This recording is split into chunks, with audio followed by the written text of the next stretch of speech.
500 commuters on each air-conditioned city train, there are 300 fewer cars on the road. That means less pollution, less congestion and a lot less expense on parking, petrol and maintenance. Ease into work on a city train and help save the planet.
Thank you.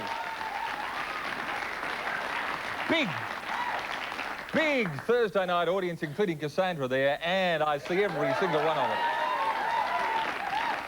Say, folks, is it just me, or is the world getting weirder and weirder? Like these two medical stories, and I held up 4 fingers for that. That's an old hosting trick. 2 medical stories. A man hacked off his own leg with a pocket knife. Hacked off his leg with a pocket knife, and 2. A boy had his head super glued back together. Now, I know you don't believe this. Here are the articles. See? Joshua loves sticky situations. His head was super glued back together. And there's the other one. Man hacks off leg. A man used a pocket knife to hack off his leg below the knee after a tree rolled on him while he was clearing timber. So there you are. You're in the forest. The tree has just fallen on you, and you think to yourself, will I use the chainsaw that's lying next to me and cut through the tree? Nah, bugger it. I'm going to use my Swiss Army pocket knife and hack off my leg. You know, the blade that's never been used before, the amputation blade. Wait till I tell the guys about this one. It's ridiculous. And what about the kid? The kid has fallen off a fence, split his head open, and has to go to the local public hospital, which, Sam, I think you'll agree is every parent's nightmare. And what miracle of modern medicine did the doctors weave when he gets there? Do they give him the X-ray? Do they give him the CAT scan, the anaesthetic? Do they stitch him up? No, the doctor has pulled out the Tarzan's grip. I mean, what is this kid? Is he a medical patient or a model plane? And the parents very understandably upset because their son has turned out nothing like the picture on the box. And there were 3 pieces left over. But there has been some good news. Japan's largest airline, All Nippon Airlines, is transferring part of its pilot training operations to Victoria. This is good news for Australia. Japan's pilots to train at Avalon, and we sent a Tonight Live crew down to see the Japanese pilots in training, and it's coming along pretty damn well.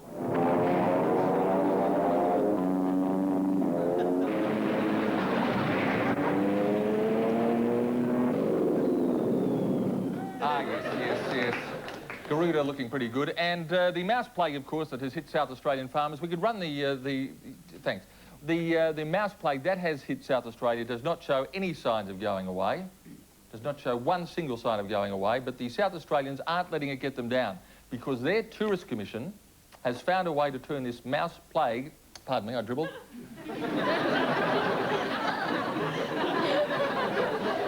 It's the first time I've ever done that. I just dribbled. Well, the first time this week, anyway.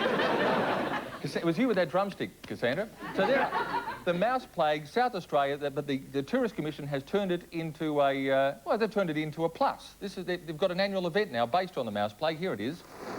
It's called the, there it is. There are the mice. It's called the, there it is. It's called the running of the mice. There you have it.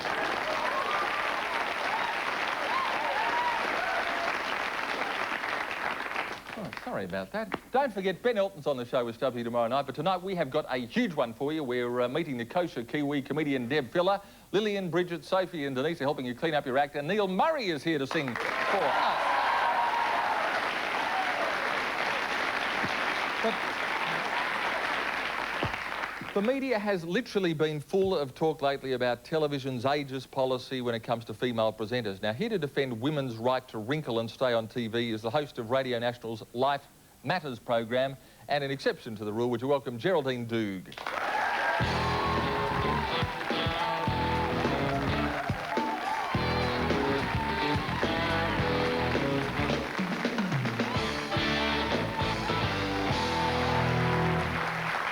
Hello, Geraldine. I'm very well, thank you. Now, is this a storm in a teacup, this, you know, women and the certain age factor thing? No, I don't think so. I mean, I think you just got to think of the numbers of women who've gone off television over the age of about 38.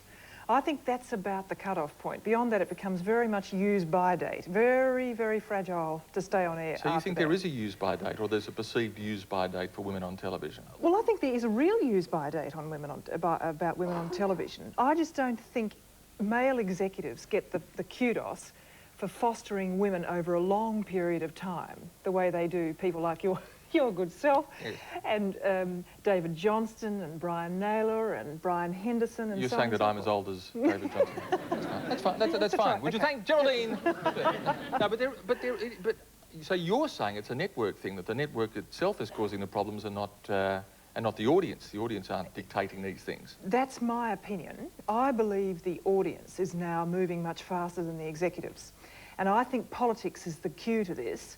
It's now become a positive thing to be a woman standing in marginal seats. That happened at the last election. It's been happening at elections now for a good 5 years. And it hasn't seemed to have filtered through to the people who are making the creative decisions. They still say, oh, people are very wary. I don't think that's true any longer. Take a Brian Henderson, who you took. Would Brian Henderson, if he was a woman, well, he'd be a pretty ugly woman for starters, but assuming now, I shouldn't have said that. Now, that's exactly what we're talking about. It's out of your own mouth. Yes, but if Brian Henderson was a woman, would he be on television at this age? He would not. I can say with absolute certainty he would not be on television at this age. Now, my point is, it's who are we grooming now to be the female Brian Hendersons of the future? Now, Jennifer, maybe, but I'm not sure. I mean, Jana Vent's story is very interesting. Everyone says, well, you can't cite Jana Vent because Jana made a choice to get off television, but I don't know that. In other words, Jana was the most powerful, highly effective woman on television we've seen. Jana decided to get out of that regular slot and do something different, and for one or other reason, it didn't seem to work. And she is now off the air, and I've not heard any definite plans about what is going to happen to Jana next. That's my point. We may see Jana back in a very good slot, but the odds are we may not. And she may not. I don't know whether there are any dreams to foster Jana over many years in the future, the way there are, say, people like Ray Martin and Paul Lynham and Steve Liebman and so on. In other words, I'm saying that all good careers have their ups and their downs. You've got to get authority over many years. You don't just find authority. You don't just become a figure whom people want to listen to and trust. That takes years of working into it, and I just don't think women are given the time. How do you think the networks perceive, and the audiences perceive, a pregnant woman presenting a show? Well, I should ask them, shouldn't I? I think pregnancy is another thing, you see, that has stopped being a taboo. It was before, I quite accept that. And it's interesting, I'm offered, you know, jobs, outside working jobs and so on, to sort of speak to people. And I do say, and I've noticed myself, I say, now, I want them to know I'm 7 months pregnant. Do they have any problem with that? And I thought to myself the other day, why am I still asking this? Why am I bothering about this? But it's my sense of making sure that they're aware that someone is going to walk on carrying this big lump, which, I mean, I'm incredibly proud of. But you're almost apologising for it. Yes. Now, I mean, I have found quite the reverse. People are very excited for me, and it's almost as if, compared with 10 years ago when I was pregnant before, oh, it's a thrill. Now, whether that's partly because I'm now 41 and people say, great, you know, she's made a decision at the age of 41 to have another child and so on and so forth. Whether it's actually a revelling in another woman emerging, I'm not sure. But I think it is really changing, and my point is the network executives have not caught up. Although they did allow Jana to present the news or a current Yes, they affair did. when she was pregnant. But They then did. again, they cut her off at the head, didn't they? It was like the rest of the body didn't And exist. Jana played it very cautiously, if you think about it. She made a decision, and that's entirely her decision, that she would make no reference to pregnancy. She would keep it, you know, very low key. I don't know that it's necessary any longer. You know, I think there's much more of a thrill about the ranges on offer to women.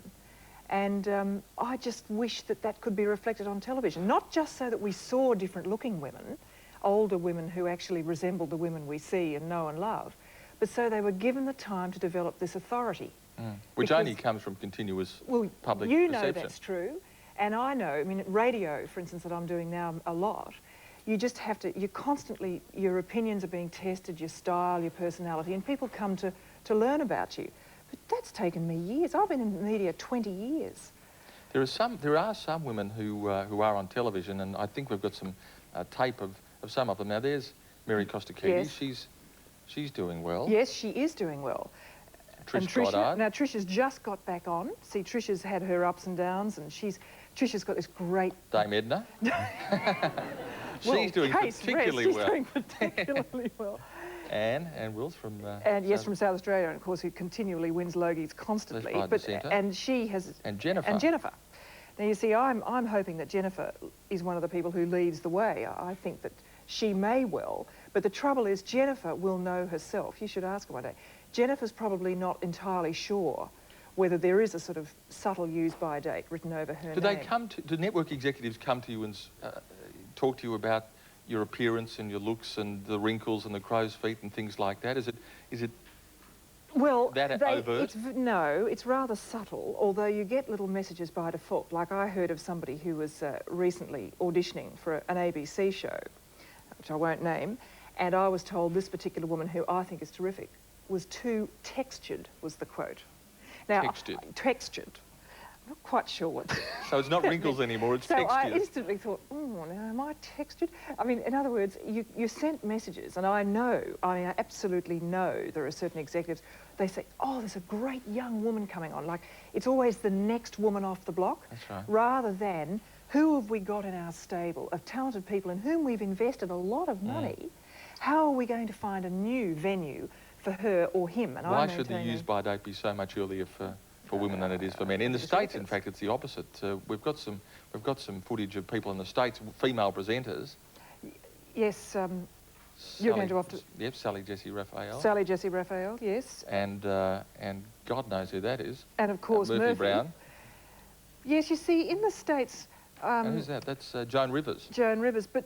And of course, Grandma Clampett, Granny Clampett. But then again, there are those few, but then when I was in the States a couple of years ago, I went thinking there were going to be lots of, I'd been told, oh, you know, the States has all these older people. There were very few, and there were lots of young-looking, terribly pristine, bright-eyed presenters who were the women, sitting beside often very august, somewhat austere-looking men.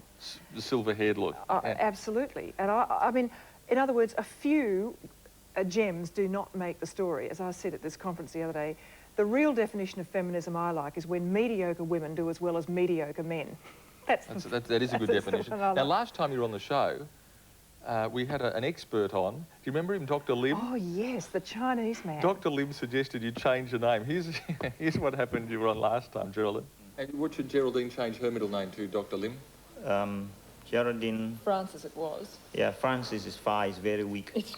It's encouraging, isn't it? Oh, you can put Blanche or...